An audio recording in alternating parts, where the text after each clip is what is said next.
Week 9 AP polls here, and a ton got shaken up.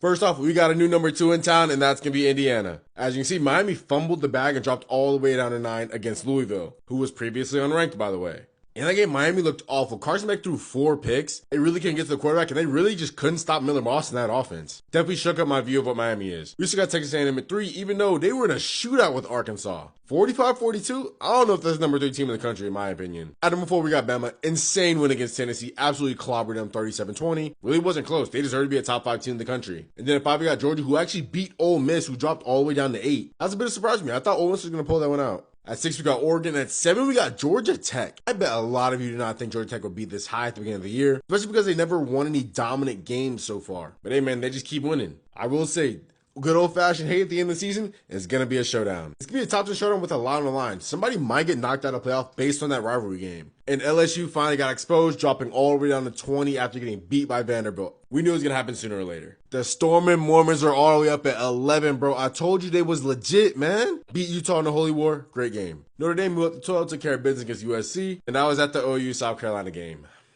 RP the Cox. But yo, let's give it up for Arizona State at 24. They beat number 7 Texas Tech, who looked invincible before that game. Love to see it. That's why we play the games. Then we got Mizzou at 15, Virginia at 16, Tennessee at 17, USF at 18. USF beat my alma mater, Florida Atlantic, and yeah, it wasn't a close game. Louisville and LSU deserve to be where they are. Then we got Cincinnati ahead of Texas, Illinois, ASU, and Michigan to round out the top 25. I still don't think Texas deserves to be ranked. They barely beat that Kentucky team, and they looked awful doing it. But don't worry, Texas will get exposed again. Let me know below, what do you think about this week's new AP poll?